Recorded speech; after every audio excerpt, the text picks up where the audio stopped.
Le bras de fer a débuté mercredi dernier. Bras de fer entre les quelques 5000 salariés de l'usine et les dirigeants russes de ce site traitant le minerai de bauxite à Frygia, à moins de 200 km au nord de Conakry. Au centre des revendications, la revalorisation des salaires jugés trop faibles par rapport à l'inflation et par rapport également à l'instabilité du franc guinéen. Mamadi Kourouma, représentant syndical des employés de Rusal. Avec le coût de la vie, nous avons demandé une augmentation salariale. Actuellement, le salaire minimum est de l'ordre de 1,8 million de francs guinéens, ce qui est vraiment dérisoire dans un pays où l'inflation est à 20%. C'est pour ça que nous avons demandé à l'administration générale de revaloriser le salaire comme il est de coutume. On demande 300 $, par mois minimum.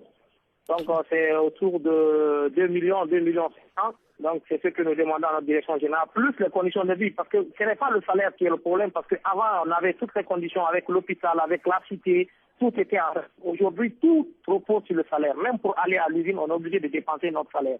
Noël est un des salariés de l'entreprise qui estime que c'est à présent à l'État d'intervenir dans ce conflit.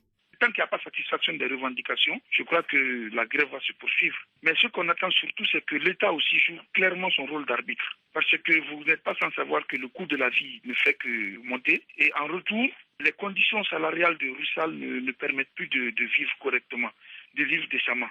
Du côté de Rusal, sans se prononcer sur le fond des revendications, on signale que ce mot d'ordre de grève a été jugé illégal par un tribunal à Conakry le 28 mars dernier et que le blocage de l'outil de travail peut durablement entamer les performances de l'exploitation. Pavel Vassiliev, le représentant de Rusal en Guinée.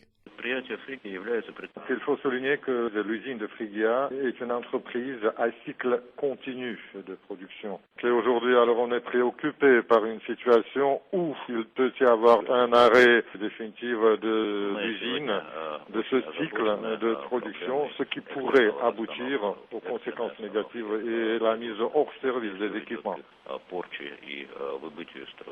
Au-delà du conflit social et des revendications salariales non satisfaites, le blocage de l'exploitation de bauxite a un impact sur les quelques 100 000 habitants de la préfecture de Frygia. L'exploitation de Rusal permettant en effet aux habitants d'être alimentés en eau et en électricité. On va essayer de joindre M. Kourouma, Mamadi Kourouma, donc il est en direct chez nous. Les grandes gueules. Bonjour M. Kourouma. Bonjour monsieur. Alors aujourd'hui, vous êtes pratiquement à Conakry, avec, je sais pas, assez de bus. Qu'est-ce qui se passe réellement? Vous êtes au tribunal, qu'est-ce que la société vous reproche? Bon, actuellement, comme vous l'avez dit, nous sommes au tribunal de Massanko avec une forte délégation de Frygia.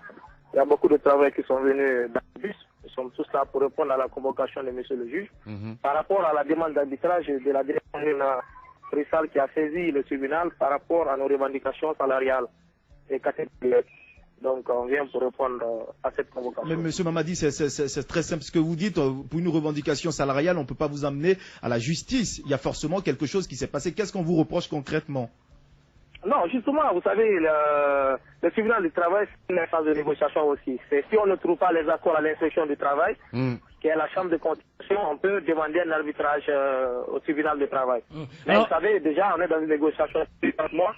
Ça veut dire que de façon consensuelle, la direction ne peut pas trouver de réponse à nos revendications. C'est pourquoi, en pleine négociation, on nous a interrompu pour transmettre le dossier à l'appréciation d'un juge. Donc, en clair, vous savez un peu comment ça se passe dans le circuit judiciaire. Alors, selon toujours approcher le problème et ne pas le résoudre. Donc, c'est pourquoi aujourd'hui, on a décidé de venir avec l'ensemble des travailleurs, voir le juge tout ensemble et puisse vraiment nous dire quelque chose. Bien. Selon les informations que nous avons eues, à un moment donné, le tribunal du travail vous avait adressé une décision au syndicat des travailleurs de l'usine de Frygia, en leur demandant de surseoir à toute grève en attendant des négociations qui devaient démarrer, si ma mémoire est bonne, en juillet, n'est-ce pas?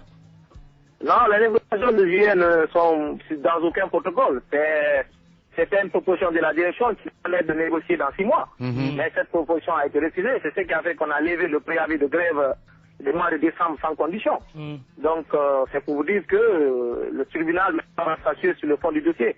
Parce qu'il pense que dans cette ordonnance, la grève allait avoir des troubles à l'ordre public, coupure d'eau et d'électricité en ville. Mais nous avons démontré depuis une semaine, on est en grève. On vous a même invité, vous pouvez venir constater sur place, que tout se passe dans les meilleures conditions. On ne peut pas interdire une grève par une ordonnance. Nous pensons que la grève, c'est un droit constitutionnel. C'est la seule arme que les travailleurs disposent pour faire aboutir leurs revendications. Surtout avec une direction comme Russal. Très rapidement, Russal, vous avez aussi accusé un certain nombre, d'ailleurs, ils avaient pris en photo un certain nombre de véhicules des travailleurs du syndicat, des travailleurs de l'usine de Fria, et ils vous ont accusé d'avoir bloqué le processus au niveau de l'usine. De blocage, vous savez, les syndicalistes, par rapport à leur activité syndicale, la liberté syndicale, ont accès à l'usine. C'est une institution chez nous, le syndicat. Donc, la direction s'est décidée un bon matin de bloquer la route au syndicat. Ils ont interdit l'accès au syndicat pour nous empêcher de mener nos activités. Ils sont déjà dans une position de ne pas négocier, donc on veut même nous empêcher d'entrer à l'usine. Donc, nos véhicules ont été bloqués à la porte pour aucune raison. Et à la suite, on nous a accusé d'avoir interrompu le travail, ce qui est faux. Et cela a conduit à une demande de licenciement. D'accord. Les délégués syndicaux, c'est pour vous dire que c'est un déni du partenariat. Il y a un manque de reconnaissance du syndicat. Et aujourd'hui, on est en train de démontrer à la direction générale que les travailleurs sont unis derrière le syndicat. Ce qui explique la mobilisation d'aujourd'hui, parce qu'il y en a même qui sont venus par leurs propres moyens pour répondre à la population et montrer à la face de tout le monde que ce n'est pas une action menée par un groupe des intérêts X ou Y, c'est une cause commune. Alors Mamadi, alors Monsieur Mamadi, quand vous avez demandé une augmentation de salaire, à combien de pourcents vous avez demandé et quelle a été la réponse de la société?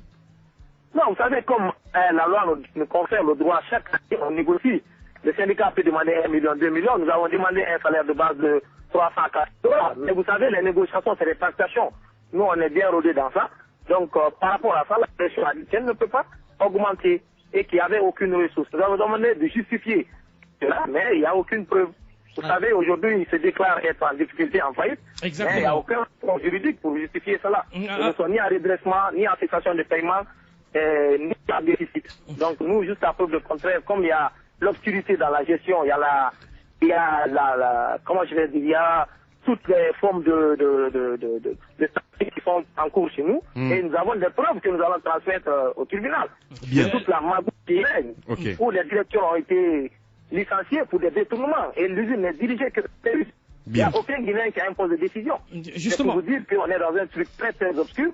C'est pourquoi nous avons décidé cette fois-ci d'aller jusqu'au bout pour voir clair dans cette histoire de Russal. Alors justement, Monsieur Mamadi, les autorités de la direction de Russal disent vouloir doubler l'investissement au cours de cette année de Russal, élevé à 9 millions de dollars si les chiffres sont bons. Est-ce que vous avez connaissance de ces chiffres? Et si pour vous, est-ce que c'est une promesse qui ne sera pas tenue? Mais la preuve est là, depuis 2002, Russal a fait, il suffit de faire un tour, c'est pourquoi l'autre fois on nous a invités. Il suffit de voir les installations, il suffit de voir les cités, il n'y a aucun investissement. On tient l'usine à bout de bras. On ne peut pas dire qu'il y a un investissement. C'est rien. Les gens la viennent, ils ramassent l'argent, ils vont, cadeau. Eh ben voilà. Ils auraient acheté une usine. Monsieur Mamadi Kourouma, délégué syndical, merci beaucoup d'avoir accepté notre invitation ce matin. Les grandes gueules. Voilà, on revient dans un instant avec le gouverneur de la ville de Conakry, mon cher Bantango, qui insiste là-dessus. Donc, qu'est-ce qu'on peut dire de plus en ce qui concerne cette affaire de Frigia, Russal Frigia? Oui, actuellement, ils sont dans la merde, hein, il faut le dire ainsi. C'est le terme d'ailleurs qu'il faudrait, en tout cas, qui est approprié pour qualifier ce qui se passe là-bas. Parce que tout simplement, il n'y a aucune entente, c'est-à-dire il y a une discorde totale. Aujourd'hui, c'est la frustration. La direction, aujourd'hui, en veut totalement à ses employés, à ses syndicats. Effectivement. De l'autre côté, on reproche à cette direction de ne rien faire parce que tout simplement, quand on voit quand même la ville, elle est complètement laissée pour compte. Aucune infrastructure n'est rénovée, rien, aucune cité n'a été en tout cas retouchée depuis l'arrivée de ces Russes. C'est pour vous dire qu'il y a déjà un endroit qu'on surnomme aujourd'hui le Petit Moscou où ils sont donc logés, ils ont tout investi, tout là-bas. Voilà, je pense qu'il faut rectifier. Je pense que si les Français étaient là-bas et qu'ils faisaient une offensive de charme en construisant des routes dans la cité, en donnant le courant aux populations, je pense que si les Russes viennent et qu'ils veulent appliquer à la lettre, je pense que ce n'est pas à eux. Il y a des élus locaux, il y a l'État guinéen qui dit ce n'est pas à la société de faire l'infrastructure dans la ville de Frigia. Donc ce n'est pas une infrastructure, la cité appartient à la société, donc ce sont les employés de la société qui sont logés, ce ne sont pas les citoyens simples de la préfecture. Alors il faudrait faire la part des choses. Donc quand on parle des infrastructures, mais quand on parle de l'électricité, c'est on parle de l'hôpital, on parle de l'hôpital de la société péchinée par exemple. Voilà. Les grandes gueules.